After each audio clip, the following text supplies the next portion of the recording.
Hi friends, welcome back to our channel. இந்த வீடியோவில் என்ன பார்க்க போகிறோன்னா, 6ஆம் வகுப்பு 2ஆம் பருவம் அறிவியல் புத்தகம் பாடம் வந்து 4வது பாடம் காற்றுன்னு ஒரு 4வது பாடம் இருக்குது. ஸோ அந்த பாடத்தில் உள்ள ஒன்லைனர் தான் பார்க்க போகிறோம். ஸோ அந்த பாடத்தை நல்லா ரீட் பண்ணி லைன் பை லைனாக எடுக்கப்பட்ட முக்கியமான கொஸ்டின் தான் இந்த வீடியோவில் வந்து நம்ம பார்க்க போகிறோம். கிளியராக பார்த்துக்கோங்க.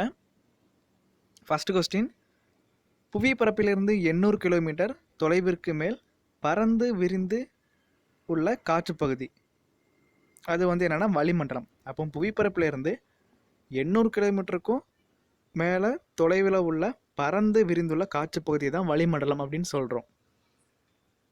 ஏன்னா நம்ம பூமியை வந்து சுற்றி மேலே ஃபுல்லும் சுற்றி கவர் பண்ணியில் ஒரு காற்றுப்பகுதி, அதை தான் வளிமண்டலம் அப்படின்னு சொல்கிறாங்க.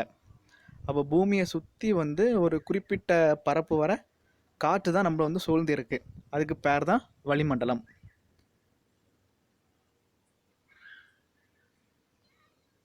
அப்புறம் 2வது கொஸ்டின், வளிமண்டலத்தின் அடுக்குகள் மொத்தம் வந்து 5. அப்போ மொத்தமாக வளிமண்டலம் சொல்கிறாங்களா, அதில் ஒவ்வொரு அடுக்காக பிரித்து வச்சுருக்காங்க. மொத்தம் வந்து 5 வகையான அடுக்குகள் இருக்குது. 3வது கொஸ்டின், வளிமண்டலத்தின் 5 அடுக்குகள் எவை? மொத்தம் வந்து 5 அடுக்குகள் இருக்கா? 5 அடுக்குகள் கொடுத்துருக்காங்க. இது எல்லாமே நம்ம பூமியின் மேற்பரப்பிலிருந்து மேலே போக போக அந்த வரிசையில் வந்து கொடுத்துருக்காங்க.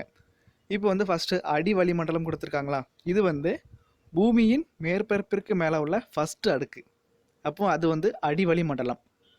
இதோட ஏரியான்னு பார்த்தீங்கன்னா 7 கிலோமீட்டர் முதல் 20 கிலோமீட்டர் வரை உயரத்தில் வந்து பரவி இருக்குது. அதுக்கப்புறம் வந்து அடுக்கு வளிமண்டலம். இது வந்து பூமியின் மேற்பரப்பிலிருந்து இருக்கக்கூடிய 2வது அடுக்கு. ஸோ அப்போ அடி வளிமண்டலத்துக்கு மேலே வந்து அடுக்கு வளிமண்டலம் இருக்கும். இதோட ஹைட்டு பார்த்திங்கன்னா 50 கிலோமீட்டர் வரை பரவி இருக்கும். அதுக்கு அப்புறம் இடை வளிமண்டலம். இதோட ஹைட் வந்து 50 முதல் 85 கிலோமீட்டர் வரை பரவி இருக்கும். அதுக்கப்புறம் அயனி மண்டலம். இது வந்து 80 முதல் 400 கிலோமீட்டர் வரை பரவி இருக்கும். ஸோ லாஸ்ட்டாக வந்து புறவளி மண்டலம். அது வந்து ஒரு 10,000 கிலோமீட்டர் வரை பரவி இருக்கும் தூரம் வந்து. இப்போ வந்து நம்ம பூமியின் மேற்பரப்பிற்கு மிக அருகில் உள்ள அடுக்கு, ஸோ ஃபஸ்ட்டு அடுக்கு, அது வந்து அடிவளி மண்டலம். இங்கிலீஷில் வந்து ட்ரோபோஸ்பியர்னு சொல்லுவாங்க.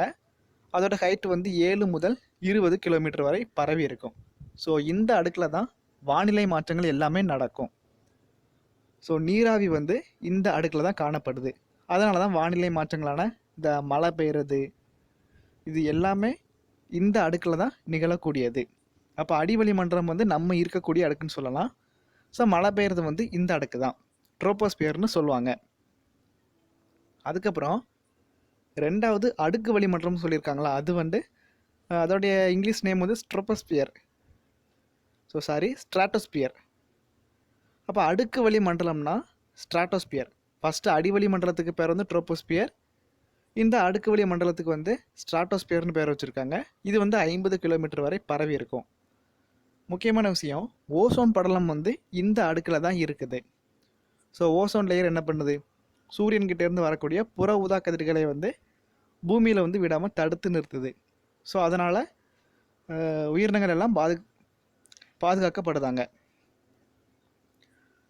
முக்கியமாக அந்த புற ஊதா கதிர்கள் வந்து நம்ம மேலே படும்போது தோல் புற்றுநோய் ஏற்படும். ஸோ அந்த புற ஊதா கதிர்களை பூமியில் வந்து விழாமல் தடுக்கக்கூடிய படலம் தான் ஓசோன் படலம். அந்த ஓசோன் படலம் வந்து அடுக்கு வளி மண்டலத்தில் தான் இருக்குது. 50 கிலோமீட்டர் வரை பரவி இருக்குது. அதுக்கப்புறம் வானூர்திகள் எல்லாமே இந்த அடுக்கு வளி மண்டலத்தில் தான் பறக்குது. ஸோ ரீசன் என்னென்னா, இங்கே வந்து இந்த மலை மேகங்கள் இந்த மாதிரி வானிலையெல்லாம் இருக்காது. அது மட்டும் இல்லாமல் காற்று வந்து ஒரே திசையை நோக்கி கிடைமட்டமாக வீசும். ஸோ அதனால் வானூர்திகள் எல்லாமே இங்கே தான் பறக்குது. சிம்பிளாக சொல்லப்போனால் தெளிவான வானம் வந்து இந்த அடுக்கு வளி மண்டலத்தில் தான் காணப்படும். ஸோ அதனால் வானூர்திகள் வந்து இங்கே தான் பறக்குது. அப்புறம் இடைவெளி மண்டலம் மீசோஸ்பியர்னு சொல்லுவாங்க. ஸோ இது வந்து 50 முதல் 85 கிலோமீட்டர் வரை பரவி இருக்குது. ஸோ இதில் என்ன கொஸ்டின் கேட்கலான்னா, இந்த விண்கற்கள் இருக்குல்ல, விண்வெளியிலிருந்து பூமியின் ஈர்ப்பு விசையால் ஈர்க்கப்பட்டு வரக்கூடிய விண்கற்கள். ஸோ வந்து விண்வெளியில் வந்து நிறைய கல்லுக்கள்லாம் மிதந்துட்டுருக்கும், விண்கற்கள்னு சொல்லுவாங்க. அது வந்து பூமியின் புவியீர்ப்பு விசையால் பூமியை நோக்கி ஈர்க்கப்பட்டு வரும். ஸோ அப்படி வரும்போது இந்த இடைவெளி மண்டலத்தில் தான் அந்த கல் வந்து தீப்பிடிச்சு சுக்கு சுக்காக நொறுங்கி போயிடும். ஸோ அது வந்து ஒரு நல்லது தான். அந்த கல் அப்படி வந்து பூமியில் விழுந்துச்சுன்னா பெரிய சேதம் ஏற்படும். ஸோ அந்த கல்லை வந்து தீப்பிடிக்க வச்சு, அதாவது இந்த இடைவெளி மண்டலத்தில் இருக்கக்கூடிய காற்று கூட வந்து அந்த கல் உரசும் போது அந்த கல்லை தீப்பிடிச்சு சின்ன சின்னதாக உடஞ்சி காணாமல் போயிடுது. அப்போ இது வந்து நமக்கு நல்லது பண்ணுது. அப்போ விண்வெளியில் உள்ள கற்கள் வந்து அழிக்கக்கூடிய இடம் வந்து இந்த இடைவெளி மண்டலம் தான். அதுக்கப்புறம் அயனி மண்டலம், அயனோஸ்பியர்னு சொல்லுவாங்க. இதோட இன்னொரு பேர் வந்து தெர்மோஸ்பியர். இது வந்து 80 முதல் 400 கிலோமீட்டர் வரை பரவி இருக்குது. ஸோ செயற்கைக்கோள்கள் எல்லாமே இந்த அடுக்கில் தான் நிலைநிறுத்தப்படும்.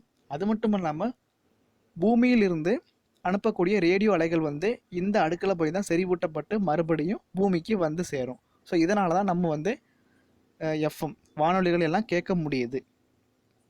அப்புறம் புறவளி மண்டலம், இது வந்து வளிமண்டல அடுக்கில் இருக்கக்கூடிய கடைசி அடுக்கு. ஸோ இதுக்கு அப்புறம் வந்து காற்றுலாம் இருக்காது, வெற்றிடம் தான் இருக்கும்.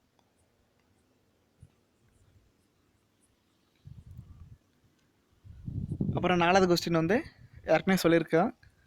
நாம் வாழும் வளிமண்டல அடுக்கு வந்து அடிவளி மண்டலம். அப்புறம் 5வது கொஸ்டின், அடிவளி மண்டலம் பரவியுள்ள தொலைவு புவியின் மேற்பரப்பிலிருந்து 16 கிலோமீட்டர் தொலைவு வரை. ஸோ இப்படி வந்து புக்கில் கொடுத்துருக்காங்க. ஆனால் ஆவரேஜாக வந்து 7 to 20 கிலோமீட்டர் வந்து ஹைட்டு இருக்கும். அதுக்கப்புறம் 6வது கொஸ்டின், வானிலை மாற்றங்கள் நிகழும் அடுக்கு அடிவளி மண்டலம், ட்ரோபோஸ்பியர்னு சொல்லுவாங்க. அப்புறம் 7வது கொஸ்டின், காற்று வீசும் திசையை கண்டறியும் கருவி காற்று திசை காட்டி, அனிமோமீட்டர்னு சொல்லுவாங்க இங்கிலீஷில். அப்புறம் 8வது கொஸ்டின், ஓசோன் படலம் காணப்படும் அடுக்கு. ஸோ அடுக்கு வளிமண்டலம், ஸ்ட்ராட்டோஸ்பியர், அங்கே தான் ஓசோன் படலம் இருக்குது. அப்புறம் 9வது கொஸ்டின், வானூர்திகள் பறக்கும் அடுக்கு. ஸோ அதுவும் அந்த அடுக்கு வளிமண்டலத்தில் தான் பறக்குது. ஏன்னா தெளிவான வானம் வந்து காணப்படும், காற்று வந்து ஒரே திசையில் கிடைமட்டமாக வீசும். அப்புறம் 10வது கொஸ்டின், விண்கற்கள் அழிக்கப்படும் அடுக்கு இடைவெளி மண்டலம், மீசோஸ்பியர்னு சொல்லுவாங்க.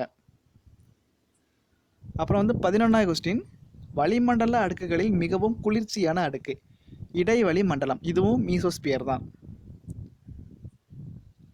அப்புறம் 12வது கொஸ்டின், ரேடியோ அலைகள் செறிவூட்டப்படும் அடுக்கு அயனி மண்டலம். அப்புறம் 13வது கொஸ்டின், புவியின் மேற்பரப்பிலிருந்து உயரம் அதிகரிக்க வெப்பநிலை என்னவாகும். ஸோ வந்து குறைய தான் செய்யும். எப்படின்னா ஒவ்வொரு 1 கிலோமீட்டருக்கும் 6.5 டிகிரி செல்சியஸ் வெப்பநிலை வந்து குறையும். ஒவ்வொரு 165 மீட்டருக்கும் 1 டிகிரி வந்து குறையும். ஸோ அந்த விதத்தில் மொத்தம் கிலோமீட்டர் கணக்கு பார்த்தீங்கன்னா 1 கிலோமீட்டருக்கு 6.5 டிகிரி செல்சியஸ் வெப்பநிலை குறையும். ஸோ மேலே செல்ல செல்ல வெப்பநிலை வந்து குறையும். லாப்ஸ் ரேட்னு சொல்லுவாங்க, இது வந்து லாப்ஸ் ரேட். அப்புறம் 14வது கொஸ்டின், செயற்கைக்கோள்கள் நிலைநிறுத்தப்படும் அடுக்கு அயனி மண்டலம். அப்புறம் கடைசி கொஸ்டின் வந்து அயனி மண்டலத்தின் மற்றொரு பெயர். ஸோ அயனி மண்டலத்தை வந்து தெர்மோஸ்பியர் அப்படின்னு இன்னொரு பேர் வச்சும் சொல்கிறாங்க.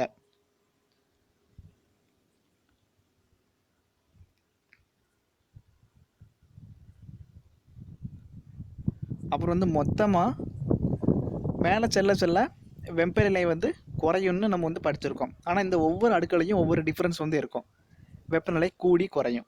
ஸோ ஃபஸ்ட்டு அடுக்கு அடிவளி மண்டலத்தில் வந்து வெப்பநிலை மேலே செல்ல செல்ல குறையும். அதுக்கப்புறம் வந்து அடுக்கு வளி மண்டலத்தில் கூடும். அதுக்கப்புறம் இடைவெளி மண்டலத்தில் அதை விட கம்மியாகும்.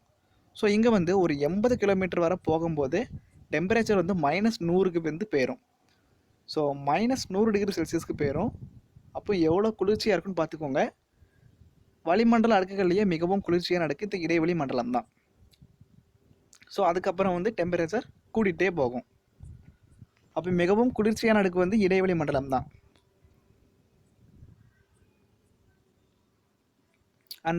அப்புறம் அந்த அயனி மண்டலத்தை வந்து தெர்மோஸ்பியர்னு சொல்கிறாங்க. ஸோ ரெண்டும் ஒன்று தான், பார்த்துக்கோங்க. ஓகே ஃப்ரெண்ட்ஸ், இந்த வீடியோ பிடிச்சிருந்தால் லைக் பண்ணுங்கள், ஷேர் பண்ணுங்கள். மீண்டும் அடுத்த வீடியோவில் சந்திக்கலாம். நன்றி. Bye friends.